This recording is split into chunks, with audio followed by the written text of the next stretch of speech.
आदरणीय एडवोकेट साहब, आपने जितने भी आपसे प्रश्न किए गए आपने उसका बहुत ही बेबाकी से जवाब दिया। और ये बेबाकी यही साबित करती है जब कोई इंसान अच्छा कार्य कर रहा होता है और उसे अपने कार्य पे पूरी तरीके से कॉन्फिडेंट होता है कि हाँ, मैं जो कर रहा हूँ वो ना सिर्फ मेरे कल्याण के लिए है बल्कि लोक कल्याण के लिए भी है, तो कॉन्फिडेंट अपने आप उसकी वाणी में आ जाता है, जो कि हमें आपकी वाणी में दिखाई दिया। और अब तक के मैं जब सवाल कर रही थी तो मैंने कहा आपका संग, लेकिन अब मैं ये कहना चाहूंगी कि हमारा संघ, क्योंकि ये संघ ना ही किसी एक व्यक्ति का है, ना ही किसी तुरंत आए हुए किसी धमबंधु का है, बल्कि जो यहाँ पे उपस्थित नहीं है, जैसा कि आपने कहा, उन सबका भी ये संघ है। जो भी संघ के उद्देश्य यानी कि बौद्धमय भारत की तरफ अग्रसर होना चाहता है, ये संघ उन सभी का है।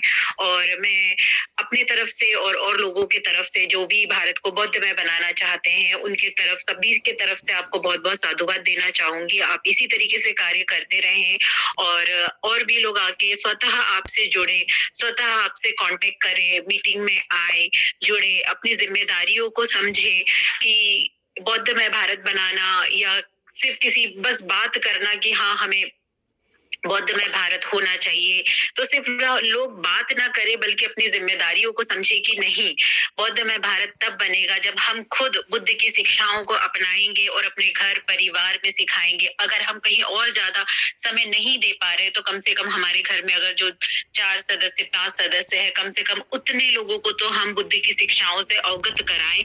इतनी जिम्मेदारी तो प्रत्येक अपने आप को जो बुद्धिस्ट कहते हैं उनकी तो खास तौर पे बनती है, और जो अपने आप को बुद्धिस्ट नहीं भी कहते हैं, मैं उनके लिए भी ये बात मैं बोलना चाहूंगी कि वो एक बार आए और धम्मपद संघ का जो प्रथम वर्ष का कोर्स है उसको एक बार जांचे, उसको हिंदी अर्थ सहित जांचे, क्या वो आपके कल्याण में, आपके परिवार के कल्याण की बात करता है। अगर वो आपके कल्याण की बात करता है, आपके परिवार के कल्याण की बात करता है, तो आप इसे किसी धर्म जाति संप्रदाय से ना देखते हुए सिर्फ हम मेरे कल्याण और मेरे परिवार के कल्याण के लिए उसको अपनाएं और अपने घर परिवार में इसको लागू करें।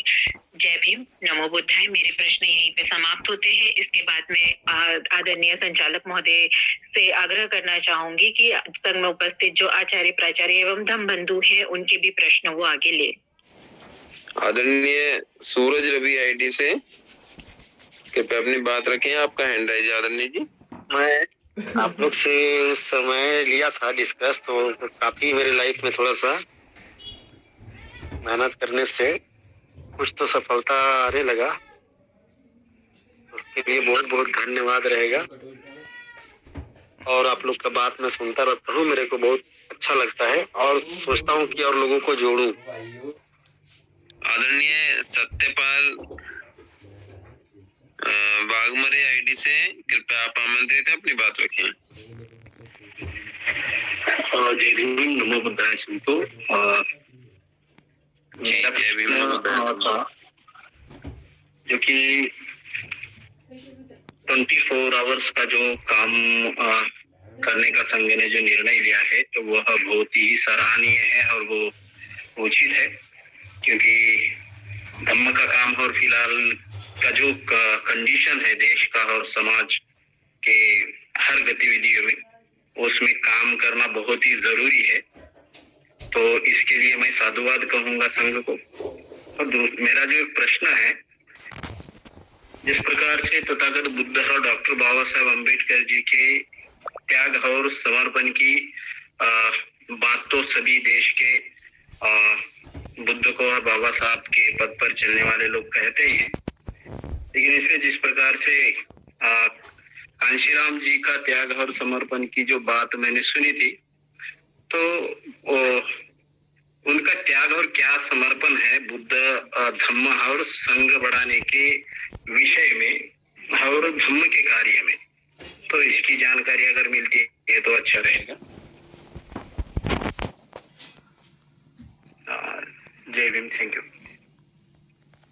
जी आदरणीय जी, बहुत बहुत साधुवाद आपका।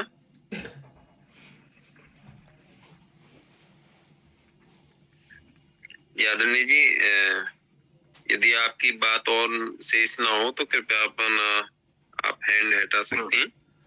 ओके। जी, मैं अभी आगे और हैंड राइज लेने से पहले आमंत्रित करना चाहूंगा आदरणीय वकील साहब जी को। आदरणीय वकील साहब जी, आप आमंत्रित हैं। कृपया जो आदरणीय मनोज कुमार जी का जो प्रश्न था, जो उनकी चिंता थी उस पर, और आदरणीय जी का जो अभी बात आई है उसको भी आप ध्यान में रखते हुए इनका मार्गदर्शन करें आदरणीय जी। जी आदरणीय संघ, बहुत बहुत साधुवाद। आदरणीय संघ, ये जो आदरणीय मनोज कुमार जी की बात है और आदरणीय सत्यपाल जी की बात है, दोनों लगभग एक ही बात के दो पहलू हैं। और मान्यवर साहब कांसीराम जी ने क्या काम किया धम्म के लिए, तो मान्यवर साहब कांसीराम जी ने जो काम किया वो बाबा साहेब की बात का अनुसरण करने का काम किया था। अब बाबा साहेब की क्या बात थी, इसको हमें पहले समझना पड़ेगा। बाबा साहेब ने जब सारा विश्लेषण किया कि समाज पीड़ित है, तो समाज क्यों पीड़ित है, समाज का क्या दुख दर्द है और उसका क्या इलाज है, जब इन बातों पर सारा चिंतन मनन किया तो उन्होंने देखा कि भारत का जो इतिहास है वो दो संस्कृतियों के बीच संघर्ष का इतिहास है। तो इसमें बाबा साहेब इस निष्कर्ष पर पहुंचते हैं कि इस सांस्कृतिक विजय को हासिल करना पड़ेगा। और तुषार, इसको हटाए यहाँ से यार प्लीज़। तुषार जल्दी हटाए इसको, मेरी गोदी में आके बैठी है, इसको बाहर कर दे।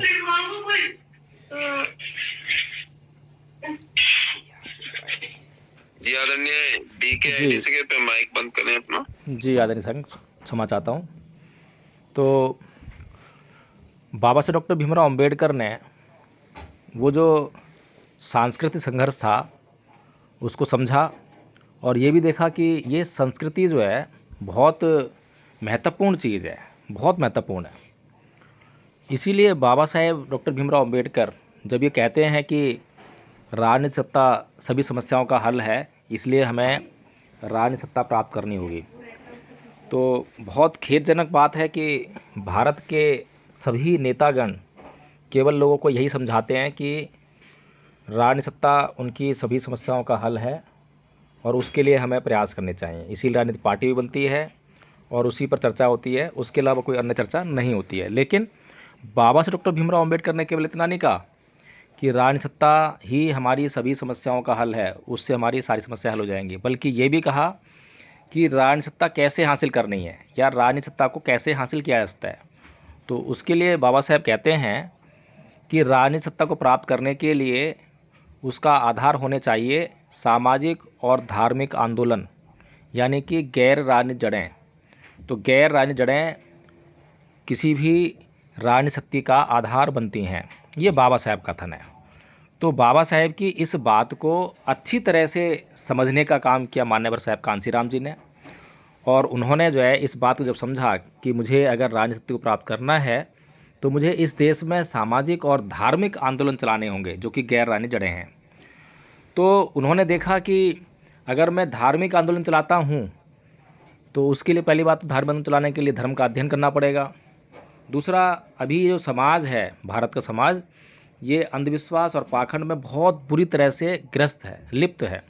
अगर धार्मिक आंदोलन चलाया और धार्मिक आंदोलन के आधार पर अगर राजनीतिक शक्ति की हमने बात की तो हमारा जो अभियान है वो औंधे मुँह गिरेगा अभी। इसीलिए उन्होंने जो है धार्मिक आंदोलन को छोड़कर सामाजिक आंदोलन की बात की, क्योंकि समाज जो है सामाजिक अत्याचार और शोषण से पीड़ित था। उन्होंने कहा भी जो व्यक्ति पीड़ित होता है और उसको उसकी पीड़ा का अगर इलाज सुझा दिया जाए तो उस इलाज की तरफ भागेगा, उसे करेगा। तो इसीलिए मान्यवर साहब कांसीराम जी के माइंड में गैर राजनीतिक जड़ें मौजूद थीं। उनके माइंड में ये था कि मुझे गैर राजनीतिक जड़ों को मजबूत करना है, और गैर राजनीतिक जड़ों में केवल सामाजिक आंदोलन नहीं है, धार्मिक आंदोलन भी है। लेकिन वर्तमान परिस्थितियाँ किस ओर के लिए हमें जो है अनुकूलता प्रदान कर रही हैं, तो पहला वो काम किया।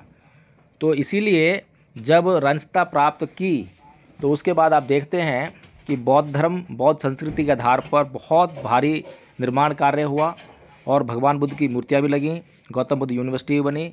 तो वो उन्हीं कार्यों का नतीजा है। अगर मान्यवर साहब कांसीराम जी केवल सामाजिक आंदोलन करते और धर्म उनके चित्त में ना होता, उनके मन में ना होता, तो ये जो कार्य आपको दिखाई दे रहे हैं वो नहीं दिखाई देते। और आदरणीय राजू जी, जो आपका मनोज जी, जो आपका प्रश्न था कि हमें राज्य सत्ता के लिए प्रयास करने चाहिए, सत्ता होगी तो हमारी समस्याओं का हल हो जाएगा। सत्ता को प्राप्त करने के लिए ये सांस्कृतिक परिवर्तन बहुत ज़रूरी है, क्योंकि अभी जो हमारे नेता हैं, वो चाहे मायावती हों, चाहे चंद्रशेखर हों, चाहे वो बामन मेश्राम हों, जितने भी नेता हैं, अभी अगर वो एमएलए बनते हैं, एमपी बनते हैं, तो उनको चुनने वाले कौन लोग हैं? उनको चुनने वाले या तो हिंदू हैं या मुसलमान हैं या ईसाई हैं या सिख हैं, बौद्ध तो है नहीं। तो जो लोग उन्हें चुनेंगे तो उन्हीं की वो बात करेंगे, उन्हीं के लिए वो काम करेंगे। और जो लोग उन्हें चुनते ही नहीं हैं, अगर उनकी बात वो करेंगे तो वे लोग उनको वोट नहीं देंगे। ये बात हमें अच्छी तरह समझ लेनी चाहिए। तो अगर हमें अपने नेताओं के मुंह से अपने बारे में बात करवानी है, अपने उद्देश्यों के लिए बात करवानी है, तो हमें उनके लिए वो वोटर्स तैयार करने होंगे। यानी कि भारत का जो वोटर है वो बौद्ध होना चाहिए। चुनने वाले लोग जब बौद्ध होंगे तो हमारे एमएलए एमपी हमारी बात करेंगे, हमारे लिए काम भी करेंगे। तो इसीलिए सीधी सी बात यही है कि नीचे काम करना होगा और नीचे से जो है ताकत को ऊपर भेजना पड़ेगा, जिससे हमारी समस्याएं हल होंगी। और धम्पद संघ जो कार्य कर रहा है, धम्पद संघ का लक्ष्य है भारत को बौद्ध में करना। और एक लक्ष्य पर जब काम होता है तो उसके बहुत सारे बाई प्रोडक्ट होते हैं। जैसे कि हम एक दरवाज़ा बनाने के लिए लकड़ी लेकर आए और उस लकड़ी में से हमने दरवाज़ा बना दिया। उस दरवाजे में से जो लकड़ी बची, तो उस लकड़ी के बचने पर हमने उसमें से एक स्टूल बना दिया और भी कुछ चीज़ें बना ली। तो जो हमारा लक्ष्य था वो था दरवाज़ा बनाना, स्टूल बनाना हमारा लक्ष्य नहीं था। लेकिन जब दरवाज़ा बन के तैयार हो गया, उसके बाद जो लकड़ी बनी उससे हमें जो चीज़ें मिली वो बाई प्रोडक्ट हैं। इसी तरीके से जब हम भारत को बौद्ध में करेंगे तो उसके बाई प्रोडक्ट के रूप में हमें राजनीतिक सत्ता मिलेगी, सामाजिक सुधार मिलेंगे, आर्थिक संपन्नता मिलेगी। ये सारे बाई प्रोडक्ट होंगे।